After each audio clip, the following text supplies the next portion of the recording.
সব কিন্তু আগুন ভিতরে রয়ে গেছে, আপনি উপরে শুধু দেখতেছেন তুষ হয়তো নিভে আছে। দুই পক্ষের মুক্তিই হইল আপনার জুলাই সনদের বাস্তবায়ন। শুধুমাত্র ওই ছাত্রদেরকে দিচ্ছি কেন আমি? তাহলে কি আমি জুলাইতে ছিলাম না? আমি নিশ্চিত করে বলে দিচ্ছি, ক্ষমতার বাইরে যখন থাকে তখন ব্যাপকভাবে চায়। আমাদের দেশের প্রত্যেকটা রাজনৈতিক দল যখন ক্ষমতার বাইরে থাকে সে মারাত্মকভাবে গণতান্ত্রিক থাকেন এবং মানবিক গুণাবলী তাদের কাছে সাংঘাতিক থাকে। চলনে বলনে টেলিভিশন টক শোতে সর্বত্র তাদের মানবিক গুণাবলী পাওয়া যায়, সেটা যে দলই হোক, ক্ষমতায় যখন থাকেন না, ক্ষমতার বাইরে থাকাকালীন। আমরা যেমন এই 5ই আগস্টের আগে যে টকশোগুলো করেছি সেখানে আওয়ামী লীগের লোক ছিল এবং আওয়ামী লীগের লোকের সাথে আমরা যখন টকশো করতাম তখন আমরা দেখতাম টিভি চ্যানেল যারা অ্যাঙ্কারিং করেন, এর বাস্তবতা যেটা, আমি এখানে কোনো কথা বলতে গেলে অ্যাঙ্কার সাহেবের জন্য বলতে একটু ধৈর্য ধরেন, সময় দেন, আমাকে বলতে না দিলে হবে না, এবং সেটা অ্যাঙ্কাররা ফলো করতো। আমরা সেগুলো বলতে পারতাম না মানে কি এখন কি সেরকম দেখেন কিছু এরকম? এখন মনে করেন যে আপনি সরকারি দলীয় 2/3 মেজরিটি পাওয়া দলীয় কাউকে আনেন, সে বললে সেম জিনিস হবে।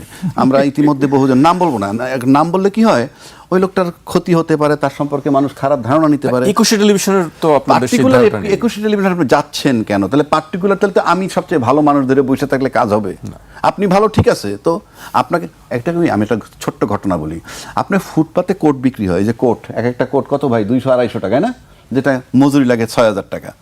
তো ফুটপাতে মনে করেন 200 কোট সাজানো আছে, এর ভিতরে একটা এ গ্রেডের টেইলার মাস্টার বানানো 20,000 টাকা দামের কোট আছে, ওইটার দামও 200 টাকাই বলবে। কেউ কিনতে গেলে ওটার দাম 200 টাকা বলবে। তা আপনি ভালো চ্যানেল, সব ঠিক আছে, আপনি মিডিয়ার জগতে সবার কথা বলবো, তখন কিন্তু আপনি ভাববেন আপনি ওর ভিতরেই পড়ে যাবেন, ওই এক্সেপশন আপনাকে খুঁজবে না, সেটা বলছি। তো এখন এই যে প্রসঙ্গে ছিলাম, এই যে বলতেছেন যে বিচার বিভাগের কথা, হ্যাঁ, এই বিচার বিভাগের স্বাধীনতা কে না চায়? আমি নিশ্চিত করে বলে দিচ্ছি, ক্ষমতার বাইরে যখন থাকে তখন ব্যাপকভাবে চায় বিচার বিভাগের স্বাধীনতা। বিচার বিভাগের স্বাধীনতাটাকে যদি আপনি পরাধীন করে ফেলেন, নিয়োগকর্তা যদি সরকার হয়ে যায়, আমার এত মামলা বোঝার দরকার নাই, নিয়োগকর্তা যদি সরকার হয়ে যায়, তাহলে আপনি দেখবেন সরকার পক্ষের, এই দেশের মানুষ তো বিচারক কিন্তু তার এজলাসে বসে বসে বোঝেন কি, যে ক্ষমতাটা দায়িত্বভার কার উপরে সবচেয়ে বেশি, সে সবচেয়ে বেশি কেয়ারিং হবে। আর এই বিচার বিভাগ যদি স্বাধীন থাকে, বিচার বিভাগ তার মতো থাকে, সে কাউকে কেয়ার করবে না। আপনার নিয়োগকর্তা যখন সরকার হয়ে যাবে তখন তো তাকে কেয়ার করতে হবে, সোজা হিসাব। আজকে আমরা এটা শুনছি, এই রায়ের বিরুদ্ধে আপিল করবে। কি বলছে রায়তে? বলছে 3 মাসের মধ্যে বিচার বিভাগের জন্য আলাদা সচিবালয় নির্মাণ করার ডাইরেকশন দিছে। ভালো জিনিস তো, এটার জন্য আমি আপিল করতেই বা যাবো কেন? আপিল করতে যাওয়ার প্রয়োজনই বা কি? আমি তর্কের খাতিরে বলছি, আমি যদি গণতন্ত্রে বিশ্বাসী হই, আমি যদি বিচার বিভাগকে মজবুত করার জন্য বিশ্বাসী হই, তাহলে তো আমার এখান থেকেও আমি উচ্চ আদালতে কেন যাব? আর যদি আমি সেটাই বিশ্বাসী নাই, তাইলে আমি যাব না। এখন আমি ব্যক্তিগতভাবে জানতে চাইব, বুঝতে চাইবই যে এটা যদি উচ্চ আদালতে যায়, আমি আজকে এই জনতার মাঝে, আপনাদের মাধ্যমে জনতার কাছে না, পুরা দেশের কাছে, তথা বিচার বিভাগের যারা প্রধান তাদের কাছে আমি দেখতে চাই যে আমার বিচার বিভাগ কিভাবে কাজ করে। এটা খুব দ্রুত অ্যাপিলেট ডিসিশন নেন এবং তারা সিদ্ধান্ত দেন। এই সিদ্ধান্ত থেকেই আমাদের যা রায় হয়ে যাবে যে আমরা কি সরকার দ্বারা বিচার বিভাগ পরিচালিত না বিচার বিভাগ দ্বারা সরকার নিয়ন্ত্রিত, সেটা আমরা খুব দ্রুত দেখতে চাই। কেননা এটা যদি আপনি দ্রুত না করেন, তাহলে হাইকোর্ট যে রায় দিছে সেই রায়ের পরিপ্রেক্ষিতে হাইকোর্ট এটাও বলছে, সার্টিফিকেট দেওয়া বলে এটাকে, একটা সার্টিফিকেট দিছে, এটার মানে হচ্ছে আপিল অটোমেটিক হবে। আপিল যদি অটোমেটিক হয়ে যায়, মানে আপিল নিয়ে কোনো হিয়ারিং করা লাগবে না, ফাইল করলেই সেটা আপিল হয়ে গেল। তো আপিল যদি হয়ে যায়, ওখানে কিন্তু এইটা পেন্ডিং থাকলে কিন্তু ওই 3 মাসের মধ্যে আর বিচার বিভাগ আলাদা হচ্ছে না, আলাদা সচিবালয় হবে না। কেননা আমরা already solicitor attorney general office থেকে আমরা বার্তা পাইছি যে তারা সরকারের সাথে আলাপ করছে এবং সরকার এই বিষয়ে দায়িত্ব পালন করবে। অর্থাৎ তারা যে বিচার বিভাগকে আলাদা করবে, সচিবালয় করবে, সেটার জন্য সরকারের একটা রোল থাকে। সেই সরকারের রোলটা যদি না পায় হাইকোর্টের রায়ের ভিত্তিতে, তাহলে কিন্তু অ্যাপেলেট ডিভিশনে ফলাফল রায় না হইলেও ওটা পেন্ডিং থাকবে। আমার কথাটা বুঝাইতে পারছি? অ্যাপেলেট ডিভিশন যদি রায় নাও আসে, ওই বিচার বিভাগের সচিবালয়টা কিন্তু আলাদা হবে না। সুতরাং আমি দাবি করতেছি বিচার বিভাগ এবং সরকার দুইজনের উদ্যোগ আমি দেখতে চাই।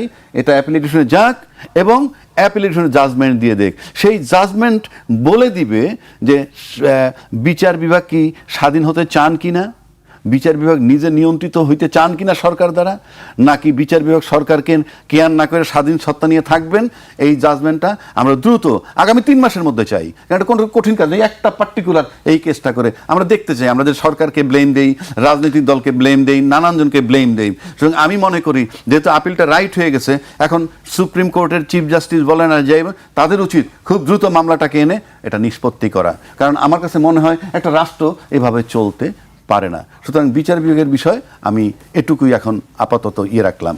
কিন্তু আমি সাদামাটা চোখে যেটা দেখি তাতে হলেই আপনি যখন একটা সংসদের ভিতরে আমাদের যে দীর্ঘ, আমি যদি এরশাদের পর থেকে, যে ভাই বললো যে এরশাদের পর থেকে তারা সক্রিয় আন্দোলন সবাই করে, বিশেষ করে এরশাদের টাইম থেকে, আমাদের যাদের বয়স এটা এরশাদের টাইম থেকে, সেই টাইম থেকেও যদি আপনি ধরেন 1991 সাল থেকে, 91 সাল থেকে কিন্তু কম না বছরগুলো, ওদিকে 9 বছর, এদিকে 26 আর 9 কত 33, 26 আর 9 9 35 বছর। আপনি যদি 35 বছরের রাজনীতি দেখেন তাহলে আপনি কি দেখতে পান সেখানে? এই 35 বছরের রাজনীতির ভিতরে কিন্তু এই যে আপনি মানবতা বিরোধী বিষয় বললেন, কিংবা কি যেন কথাটা বললেন, খেয়ে হারাই ফেললাম, সাবজেক্টটা ছিল মানবাধিকার কমিশন বিলটি। হ্যাঁ, আচ্ছা, মানবাধিকার কমিশন বিল, তারপর এবং এই যে দেখেন একটা, আপনি কি খেয়াল করছেন যে জুলাই আন্দোলনকারীদের সুরক্ষা আইনটা করছে, সেটা দেখছেন? সেখানে কিন্তু ওই অধ্যাদেশের 5 নম্বর ইয়েতে, ভাই বোধহয় দেখছেন এটা না, 5 নম্বর ইয়েতে বলা আছে জুলাই অভ্যুত্থানের যারা ছিল তাদের বিরুদ্ধে যে ফৌজদারি এবং দেওয়ানি যে মামলাগুলো হয়েছে সেই মামলাগুলো কিন্তু সব প্রত্যাহার করা হবে। ঠিক আছে? পাশাপাশি 5 নম্বর অনুচ্ছেদে কিন্তু বলা হয়েছে যদি কারো বিরুদ্ধে সরাসরি কোনো হত্যার অভিযোগ থাকে, সে যদি কোনো দাপ্তরিক হন, কোনো প্রশাসনিক বাহিনীর হন, সরকারি কোনো বাহিনীরও হন, সেক্ষেত্রে তারা মামলা যদি হয়ে যায় করতে পারবে, তদন্ত করতে পারবে এবং মানবাধিকার কমিশনের অনুমতি সাপেক্ষে। এবং আমার কাছে মনে হয় এই জন্য মানবাধিকার কমিশনটাকে ওইভাবে রাখা হয়েছে। তাতে কিন্তু আলটিমেটলি আপনার সুরক্ষাটা হয় নাই, কারণ সুরক্ষা আইন দিয়ে কখনো করা যায় না। বঙ্গবন্ধু হত্যার পরেও কিন্তু ইনডেমনিটি করা হয়েছিল, এবং আপনার মনে আছে, ভাইয়ের মনে আছে, 71 সালের পরেও কিন্তু একটা ইনডেমনিটি করা হয়েছিল মুক্তিযোদ্ধাদের বিষয় নিয়ে। কোনো ইনডেমনিটি থাকে না, কারণ ইনডেমনিটি হলো কি, আমি না মানলে আপনি কি করবেন, না মানলে আপনি কি করবেন, নাম্বার 1। নাম্বার 2 হচ্ছে ইনডেমনিটির কথাটার মানে হচ্ছে এই যে একটা অঘটন ঘটছে, সেটার বিরুদ্ধে যদি অ্যাকশন নেওয়া না হয়, আপনি জিনিসটা বুঝছেন, আপনি অ্যাকশন নেবেন, আপনি এটাকে বৈধতা দিবেন। কোন অর্থে বলছি আমি, এই যে বৈধতাটা দিবেন, সেই বৈধতাটার জন্য হইল জুলাই সনদ। আর একটু খুইলে যদি আমি আপনাকে বলি, জুলাই অভ্যুত্থানে যারা কাজ করছে তারা অপরাধী, ঠিক আছে? আমি এই আইন বলে ইনডেমনিটি দিতে গেলে বলে এটা তারা অপরাধী, কেননা রাষ্ট্রপক্ষ যারা ক্ষমতায় তারা কিন্তু সুরক্ষা আইনটা দিচ্ছে। এখন তারা যদি দাবি করে যে জুলাই আন্দোলনে তারা ছিল, তারা বলতেছে না যে আমরা আন্দোলনে ছিলাম, সেটা তো বলা হয়েছে। আমরা এই ভিডিও দেখছি যে পার্লামেন্টের একজন মেম্বার, নাম আমি ইচ্ছা করে বলি না, একটা তার বয়ান আছে এই সংবিধান ছুঁড়ে ফেলতে হবে। বেগম খালেদা জিয়া বলছেন, সেটা তো আছেই। ইন এডিশন একজন পার্লামেন্টের মেম্বার বর্তমানে, যিনি কয়েকদিন আগে বলছিলেন যে এই সংবিধান দেখলে আপনাদের গাত্র দেওয়া হয় কিনা, উনিও বলছিলেন যে এই সংবিধান মানুষের সংবিধান না, এই সংবিধান রাখা হবে না। তারাই আবার বলতেছে যে জুলাই আন্দোলনে তারা ছিল, জুলাই আন্দোলনে যারা ছিল তাদেরকে শ্রদ্ধা করে। তাহলে জুলাই সুরক্ষার যে আইনটা, বিধানটা, সেটা তো সবার জন্যই তো করা দরকার, শুধুমাত্র ওই ছাত্রদেরকে দিচ্ছি কেন আমি? তাহলে কি আমি জুলাইতে ছিলাম না? যারা আইনটারে পাশ করতেছে তারা কি ছিল না? তাহলে তারা আবার ওই যে হত্যার বিষয়টা, হত্যায় যদি কেউ সক্রিয় থাকে তারটা, তাহলে সেটা আসতেছে কেন?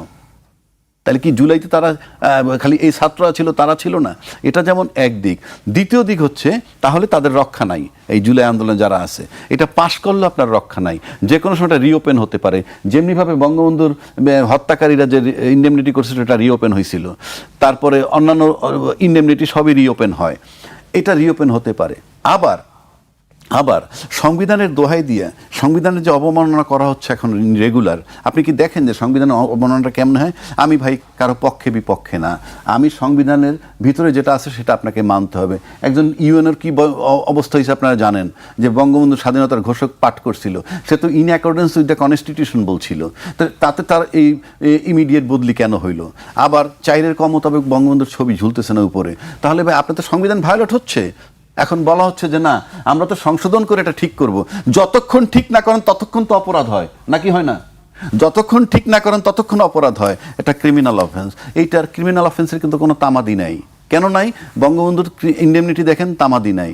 ওই যে মানবতা বিরোধী অপরাধে জামাতের বিরোধী, তামাদি নাই। এগুলার তামাদি নাই। সুতরাং বিচার আপনাদের হবে, যে কেউ করতে পারে।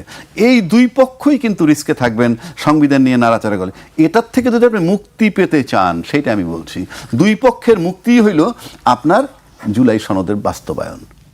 জুলাই সনদের বাস্তবায়ন আপনাকে দিবে এই অভ্যুত্থান যেটা হয়েছে সেইটার স্বীকৃতি এসে যাবে, এবং সেটার ভিতরে ঢুকে আপনার সংবিধানটাকে সংশোধন করবেন আপনাদের মতো করে। Number one. নাম্বার টু, আপনি যদি শুধুমাত্র আমাকে এই জুলাই আমাকে দায়ের মুক্তি দেন, তার মানে কি? তার মানে হচ্ছে অপরাধটা আমি করছি। আপনি দায় মুক্তি দিচ্ছেন মানে কি? এখন বিচার হবে না, যে কোনো সময় হতে পারে। আপনি ওকে দায় মুক্তি দিবেন কেন? It is accepted by all. সবাই অ্যাকসেপ্ট করছে নাকি? দেশ কি করে নাই ভাই? দল মত নির্বিশেষে সবাই আপনি অ্যাকসেপ্ট করছেন, করে গণভবনে গিয়ে সিদ্ধান্ত নিছেন। আর সেইটার কারণে আপনি 2029-এর বদলে 2026-এ নির্বাচন পেয়েছেন সংবিধান বহির্ভূতভাবে। কারণ সংবিধান বহির্ভূতভাবে নির্বাচন কেন? আপনার 8ই আগস্ট 2024-এর যে ওত নিল সরকার, তার থেকে 90 দিনের মধ্যে নির্বাচন হইতে হইলে 7ই নভেম্বর 2024-এর মধ্যে নির্বাচন হওয়ার কথা। তারপরে যেহেতু করতে পারেন নাই, আপনি সংবিধানের বাইরে আছেন। এই সংবিধানের বাইরে থাকলে আপনাকে বৈধতা দিল কে? এই জুলাই সনদ বাস্তবায়ন অধ্যাদেশ এবং এই জুলাই সনদ আইন।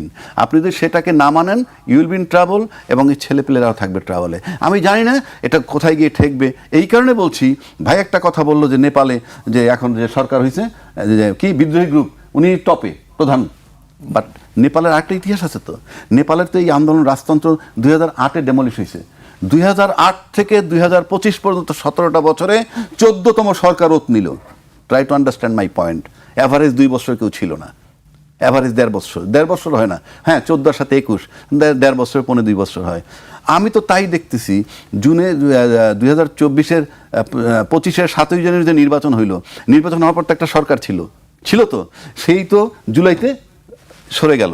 তাহলে সরকার নাম্বার 1 চলে গেল। সরকার নাম্বার 2 ইউনূস সরকার আসলো, চলে গেল। সরকার নাম্বার 3 চলমান। আপনি নেপালের দিকে যদি তাকান, আপনি তো এই পুরা যে অভ্যুত্থানের আগুন বলেন, দেশের রাজনৈতিক সিচুয়েশন সংক্রান্ত যত আগুন বলেন, সব কিন্তু আগুন ভিতরে রয়ে গেছে। আপনি উপরে শুধু দেখতেছেন তুষ হয়তো নিভে আছে।